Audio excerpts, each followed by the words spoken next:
ಇನ್ನು ನಿನ್ನೆ ಬಿಕೆ ಹರಿಪ್ರಸಾದ್ ಅವರ ಈ ಗೋದ್ರಾ ಹೇಳಿಕೆಯ ಬೆನ್ನಲ್ಲೇ ಸಿಎಂ ಪುತ್ರ ಯತೀಂದ್ರ ನೀಡಿರುವಂತಹ ಹೇಳಿಕೆ ಕೂಡ ಈಗ ಬಿಜೆಪಿ ನಾಯಕರಿಗೆ ಅಸ್ತ್ರ ಆಗಿದೆ. ಹಿಂದೂ ರಾಷ್ಟ್ರವಾದ್ರೆ ಪಾಕಿಸ್ತಾನದಂತಹ ಪರಿಸ್ಥಿತಿ ನಿರ್ಮಾಣ ಆಗುತ್ತೆ ಅನ್ನುವಂತಹ ಯತೀಂದ್ರ ಅವರ ಹೇಳಿಕೆ ವಿರುದ್ಧ ಕಮಲ ಪಡೆ ಮುಗಿಬಿದ್ದಿದೆ. ಆದ್ರೆ ಕೈ ನಾಯಕರ ದಿನಕ್ಕೊಂದು ಹೇಳಿಕೆ ಇದೆಯಲ್ಲ, ಇದು ನಿಧಾನವಾಗಿ ಕಾಂಗ್ರೆಸ್ ನಾಯಕರಿಗೆ ಬಹಳ ಬಿಸಿ ತುಪ್ಪವಾಗಿ ಪರಿಣಮಿಸ್ತಾ ಇದೆ.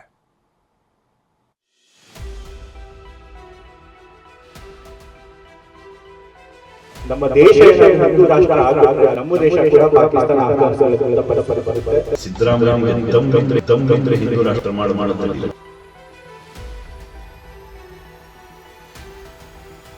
ಹಿಂದೂ ರಾಷ್ಟ್ರ ಘೋಷಣೆಯಿಂದ ಅಫ್ಘಾನಿಸ್ತಾನ ಆಗಲ್ಲ. ನಮ್ಮ ದೇಶ ಹಿಂದೂ ರಾಷ್ಟ್ರ ಆಗುತ್ತೆ, ನಮ್ಮ ದೇಶ ಕೂಡ ಪಾಕಿಸ್ತಾನ ಹಿಂದೂ ರಾಷ್ಟ್ರ ಈ ವಿಚಾರವೀಗ ರಾಜ್ಯದಲ್ಲಿ ಬಹುದೊಡ್ಡ ಚರ್ಚೆಯನ್ನ ಹುಟ್ಟುಹಾಕಿದೆ. ಹಿಂದೂ ರಾಷ್ಟ್ರವಾದ್ರೆ ಭಾರತ ಪಕ್ಕದ ಪಾಕಿಸ್ತಾನದಂತಾಗುತ್ತೆ ಅಂತ ಖುದ್ದು ಮುಖ್ಯಮಂತ್ರಿಗಳ ಪುತ್ರ ಡಾಕ್ಟರ್ ಯತೀಂದ್ರ ಕಿಡಿಕಾರಿದ್ದಾರೆ. ಈ ವಿಚಾರವೀಗ ರಾಜಕೀಯ ಸ್ವರೂಪ ಪಡೆದುಕೊಂಡಿದ್ದು ಬಿಜೆಪಿ ಹಾಗೂ ಕಾಂಗ್ರೆಸ್ ನಡುವಿನ ಗುದ್ದಾಟ ಮತ್ತೊಂದು ಮಗ್ಗಲಿಗೆ ಜಾರಿದೆ. ನಮ್ಮ ದೇಶ ಹಿಂದೂ ರಾಷ್ಟ್ರ ಆಗುತ್ತೆ, ನಮ್ಮ ದೇಶ ಕೂಡ ಪಾಕಿಸ್ತಾನ ಹಿಂದೂ ರಾಷ್ಟ್ರವಾದ್ರೆ ಪಾಕ್ ಸ್ಥಿತಿ. ಯತೀಂದ್ರ ಮಾತಿಗೆ ಬಿಜೆಪಿ ಕಿಡಿ. ಯತೀಂದ್ರ ಸಿದ್ದರಾಮಯ್ಯ ಹೇಳಿಕೆಗೆ ಆರ್ ಅಶೋಕ್ ಕಿಡಿಕಾರಿದ್ದಾರೆ. ಪಾಕಿಸ್ತಾನಕ್ಕೆ ಹೋಗಿ ಪರಿಸ್ಥಿತಿ ನೋಡಿದ್ರಾ ಅಂತ ಪ್ರಶ್ನಿಸಿದ್ದಾರೆ. ಇನ್ನು ಯತೀಂದ್ರಗೆ ಸನಾತನ ಸಂಸ್ಕೃತಿಯ ಅರಿವಿಲ್ಲ ಅಂತ ಸಿಟಿ ರವಿ ಗುಡುಗಿದ್ದಾರೆ. ಹಿಂದೂ ರಾಷ್ಟ್ರ ಆಗೋದ್ರೆ ಪಾಕಿಸ್ತಾನ ಆಗೋದು. ಪಾಕಿಸ್ತಾನದಾಗ ಏನು ಹೋಗಿ ನೋಡ್ಕೊಂಡ್ ಬಂದಿದ್ದಾರ ಅಲ್ಲೇನು ನಡೀತಾ ಇದೆ ಅಂತೇಳಿ. ಭಾರತ ಹಿಂದೂ ರಾಷ್ಟ್ರನೇ ಇದು. ನಿಮ್ಮ ಭಾವನೆ ಏನಿದೆ, ನಿಮ್ಮ ಅರ್ಥ ಏನಿದೆ ಅಂದ್ರೆ ಅಯೋಧ್ಯೆಯಲ್ಲಿ ರಾಮ ಮಂದಿರ ಆಗೋದ್ರೆ ಇದು ಹಿಂದೂ ರಾಷ್ಟ್ರ ಆಗೋಗ್ತೈತೆ ಅನ್ನೋ ಭ್ರಮೆಯಲ್ಲಿ ನೀವು ಮಾತಾಡ್ತಾ ಇದ್ದೀರಾ. ಯತೀಂದ್ರ ಸಿದ್ದರಾಮಯ್ಯನವರಿಗೆ ಭಾರತದ ಸನಾತನ ಸಂಸ್ಕೃತಿಯ ಸನಾತನ ಧರ್ಮದ ಬಗ್ಗೆ ಅರಿವಿನ ಕೊರತೆ ಇದ್ದಂತೆ ಕಾಣುತ್ತೆ. ಯಾರನ್ನ ಯಾವ ಊರು ಅಂತ ಕರೀತಾರೆ? ಸಿದ್ದರಾಮನ ಹುಂಡಿಯನ್ನು ಸಿದ್ದರಾಮಯ್ಯನವ್ರು ಹುಟ್ಟಿರೋ ಊರು ಅಂತ ಕರೀತಾರೋ ಅಥವಾ ಗಜ್ನಿ ಗೋರಿ ಹೆಸರಿನಲ್ಲಿ ಅದನ್ನು ಗುರುತಿಸ್ತಾರೋ? ಹಿಂದೂಗಳೇ ಇರುವ ರಾಷ್ಟ್ರ, ಹಿಂದೂ ರಾಷ್ಟ್ರ ಅಲ್ಲದೆ ಇನ್ನೇನು? ಒಂದು ಅರಿವಿನ ಕೊರತೆ ಇದೆ ಅವರಿಗೆ. ಅಪ್ಪ ಮಗ ಮುಸ್ಲಿಮರಾಗಿ ಪಾಕಿಸ್ತಾನಕ್ಕೆ ಹೋಗಲಿ ಎಂದ ಈಶ್ವರಪ್ಪ. ಇನ್ನು ಯತೀಂದ್ರ ಸಿದ್ದರಾಮಯ್ಯ ಯಾವಾಗಲೂ ಮುಸ್ಲಿಂ ಪರವಾಗಿ ಮಾತನಾಡ್ತಾರೆ. ಮತಾಂತರವಾಗಿ ಪಾಕಿಸ್ತಾನಕ್ಕೆ ಹೋಗಲಿ ಅಂತ ಕೆಎಸ್ ಈಶ್ವರಪ್ಪ ಹೇಳಿದ್ದಾರೆ. ಇನ್ನು ದೇಶದಲ್ಲಿ ಕಾಂಗ್ರೆಸ್ ಆಡಳಿತವಿದ್ದಾಗ ಪಾಕಿಸ್ತಾನದಂತಿತ್ತು ಅಂತ ಸಂಸದ ನಳಿನ್ ಕುಮಾರ್ ಕಟೀಲು ಕುಟುಕಿದ್ದಾರೆ. ಇವರು ಯತೀಂದ್ರ ಸಿದ್ದರಾಮಯ್ಯನವರು ಅವರು ತಕ್ಷಣ ಮುಸಲ್ಮಾನರಾಗ್ಬಿಡೋದು ಒಳ್ಳೇದು. ಪಾಕಿಸ್ತಾನಕ್ಕೆ ಹೋಗ್ಬಿಟ್ಟಿಲ್ಲ ಅಂದರೆ ಈ ದೇಶದಲ್ಲಿರೋಂಥ ಯೋಗ್ಯತೆಯೂ ಇಲ್ಲ, ಈ ದೇಶಭಕ್ತಿ ಬಗ್ಗೆನೂ ಅವ್ರಿಗೆ ಗೌರವ ಇಲ್ಲ, ಧರ್ಮದ ಬಗ್ಗೆನೂ ಅವ್ರಿಗೆ ಆಸಕ್ತಿ ಇಲ್ಲ. ಹಾಗಾಗಿ ಸಿದ್ದರಾಮಯ್ಯ ಮತ್ತು ಯತೀಂದ್ರ ಸಿದ್ದರಾಮಯ್ಯನವರು ಮತಾಂತರ ಆಗಿ ಅವರು ಮುಸಲ್ಮಾನರಾಗಲಿ ಹೋಗಿ ಪಾಕಿಸ್ತಾನದಲ್ಲಿ ಸೇರ್ಕೊಳ್ಳಿ. ಕಾಂಗ್ರೆಸ್ ಆಡಳಿತದಲ್ಲಿ ಈ ದೇಶದಲ್ಲಿ ಪಾಕಿಸ್ತಾನದ ಥರದ ಆಡಳಿತಗಳಿತ್ತು.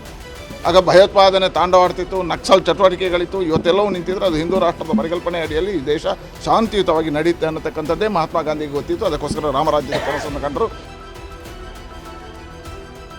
ಇನ್ನು ವಿಜಯಪುರದಲ್ಲಿ ಮಾತನಾಡಿರುವ ಪೇಜಾವರ ಶ್ರೀಗಳು ಯತೀಂದ್ರ ಹೇಳಿಕೆ ಸರಿಯಲ್ಲ ಅಂದಿದ್ದಾರೆ.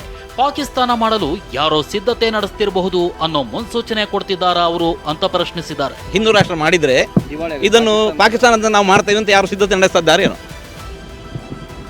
ಅಂತ ಸಿದ್ಧತೆ ನಡೀತಾ ಇದೆ ಅಂತ ಮುನ್ಸೂಚನೆ ಕೊಡ್ತಾ ಇದ್ದಾರೆ ಅವರು. ಇದರಿಂದ ಆಗೋದಿಲ್ಲ, ಖಂಡಿತ ಸರಿಯಲ್ಲ. ಈ ದೇಶ ಹಿಂದೂ ರಾಷ್ಟ್ರವಾಗಿಯೇ ಇದ್ದದ್ದು. ಹಿಂದೂ ರಾಷ್ಟ್ರವಾಗಿರುವ ಹೊತ್ತಿಗೇನೆ ಇದು ಎಲ್ಲರಿಗೂ ಕೂಡ ತಿಳಿದುಕೊಂಡಿರುವಂತಹದ್ದು. ಇಂಟ್ರೆಸ್ಟಿಂಗ್ ಅಂದ್ರೆ ಯತೀಂದ್ರ ಹೇಳಿಕೆಯನ್ನು ಒಪ್ಕೊಳ್ಳೋಕೆ ಸ್ವತಃ ಕಾಂಗ್ರೆಸ್ ನಾಯಕರೇ ತಯಾರಿಲ್ಲ. ನಮ್ಮ ದೇಶ ಬಲಿಷ್ಠವಾಗಿದೆ, ಅದಕ್ಕೆ ಬುನಾದಿ ಹಾಕಿರೋದು ಕಾಂಗ್ರೆಸ್, ಅದನ್ನು ಬಿಟ್ಟು ಬೇರೆ ವಿಚಾರ ಮಾತನಾಡಲ್ಲ ಅಂತ ಸಚಿವ ರಾಮಲಿಂಗಾರೆಡ್ಡಿ ಹೇಳಿದ್ದಾರೆ. ಇನ್ನು ಗೃಹ ಸಚಿವ ಪರಮೇಶ್ವರ್ ಅಂತೂ ನಿತ್ಯ ಯಾರಾದ್ರೂ ಏನಾದ್ರೂ ಹೇಳ್ತಾನೆ ಇರ್ತಾರೆ, ಅದಕ್ಕೆಲ್ಲ ಉತ್ತರ ಕೊಡಲ್ಲ ಅಂದಿದ್ದಾರೆ. ಪ್ರತಿ ದಿವಸ ಯಾರಾದರೂ ಏನನ್ನ ಹೇಳ್ತಾನೆ ಇರ್ತಾರೆ, ಅದಕ್ಕೆಲ್ಲ ನಾನು ಉತ್ತರ ಕೊಡಕ್ಕಾಗುತ್ತಾ? ನಮ್ಮ ದೇಶ ಬಲಿಷ್ಠವಾಗಿದೆ. ಈ ದೇಶಕ್ಕೆ ಅತ್ಯಂತ ಬಲಿಷ್ಠವಾಗಿ ಬುನಾದಿ ಹಾಕಿರ್ತಕ್ಕಂಥದ್ದು ಕಾಂಗ್ರೆಸ್ ಪಕ್ಷ. ನೆಹರೂರವರು ಅವ್ರನ್ನ ಸುಮಾರು 16 ವರ್ಷಗಳ ಕಾಲ ಪ್ರಧಾನಮಂತ್ರಿಯಾಗಿ ಅತ್ಯಂತ ಬಲಿಷ್ಠವಾಗಿ ದೇಶವನ್ನು ಕಟ್ಟಿದ್ದಾರೆ. ಅದಾದಮೇಲೆ ಬಂದು ಪ್ರಧಾನಮಂತ್ರಿಗಳು ಅವರವ್ರ ಕಾಲದಲ್ಲಿ ಅವರವ್ರಿಗೆ ಏನೇನು ಶಕ್ತಾನುಸಾರ ಕೆಲಸ ಮಾಡ್ಕೊಂಡು ಹೋಗ್ತಾ ಇದ್ದಾರೆ. ಹಿಂದೂ ರಾಷ್ಟ್ರದ ಗುದ್ದಾಟ ಇಂದು ನೆನ್ನೆಯದ್ದಲ್ಲ. ಕಾಂಗ್ರೆಸ್ ನಾಯಕರು ಹೇಳಿಕೆ ಕೊಟ್ಟಾಗ್ಲೆಲ್ಲ ಬಿಜೆಪಿಗರು ಮುಗಿಬಿದ್ದಿದ್ದಾರೆ. ಈ ಹಿಂದೆಯೂ ಕೆಎಸ್ ಈಶ್ವರಪ್ಪ ಕೆಂಪುಕೋಟೆ ಮೇಲೆ ಕೇಸರಿ ಧ್ವಜ ಹಾರಿಸ್ತೀವಿ ಅಂದಿದ್ರು. ಇತ್ತೀಚೆಗೆ ಸಂಸದ ಅನಂತ್ ಕುಮಾರ್ ಹೆಗಡೆ ಸಿದ್ದರಾಮಯ್ಯಗೆ ದಮ್ಮಿದ್ರೆ ಈ ದೇಶ ಹಿಂದೂ ರಾಷ್ಟ್ರ ಆಗೋದನ್ನ ತಡೀಲಿ ಅಂತ ಗುಡುಗಿದ್ರು. ಬೇಕಾಬಿಟ್ಟಿ ಹೇಳಿಕೆಗಳನ್ನು ಕೊಡ್ತಕ್ಕಂಥ ರೀತಿ ಇದೆಯಲ್ಲ, ಇದು ತುಂಬ ಆಘಾತಕ್ಕೆ ಈಡು ಮಾಡುತ್ತೆ. ನಾನು ಹೇಳಿದ್ದನ್ನು ಬರ್ಕೊಡಿದ್ದೆ, ಸಿದ್ದರಾಮಯ್ಯನಿಗೆ ದಮ್ಮಿದ್ರೆ ಹಿಂದೂ ರಾಷ್ಟ್ರ ಮಾಡೋದನ್ನ ತಡೀಲಿ. ಅಷ್ಟಕ್ಕೂ ಹಿಂದೂ ರಾಷ್ಟ್ರ, ಹಿಂದುತ್ವ ಅನ್ನೋ ಪರಿಕಲ್ಪನೆ ಹುಟ್ಟಿದೆ ವೀರ್ ಸಾವರ್ಕರ್ ರಿಂದ. ತಮ್ಮ ಅಂತಿಮ ನಂಬಿಕೆ ಹಾಗೂ ಶ್ರದ್ಧೆಯನ್ನ ಯಾರು ಈ ನೆಲದಲ್ಲಿ ಅಂದ್ರೆ ರಾಷ್ಟ್ರದಲ್ಲಿ ಹೊಂದಿರ್ತಾರೋ ಅಂಥವರೇ ಹಿಂದೂಗಳು ಅಂತ ಕರೆದಿದ್ರು. ಆದ್ರೆ RSS ಹಿಂದೂ ರಾಷ್ಟ್ರದ ಪರಿಕಲ್ಪನೆ ಹೊಂದಿದೆ. ಇನ್ನು ಧರ್ಮ ಆಡಳಿತದ ಭಾಗವಾಗದಿದ್ರು ಹಿಂದೂ ಧರ್ಮದ ನೈತಿಕತೆಗಳು ಸಮಾಜದ ಭಾಗವಾಗಿರಬೇಕು ಅಂತ ಬಲಪಂಥೀಯ ಸಿದ್ಧಾಂತ ಬಯಸ್ತಿದೆ. ಆದ್ರೆ ಬಿಜೆಪಿಯ ಈ ಸಿದ್ಧಾಂತಕ್ಕೆ ಕಾಂಗ್ರೆಸ್ ಹಾಗೂ ಇನ್ನಿತರ ಜಾತ್ಯತೀತ ಪಕ್ಷಗಳು ತೀವ್ರ ವಿರೋಧ ವ್ಯಕ್ತಪಡಿಸುತ್ತಲೇ ಇವೆ.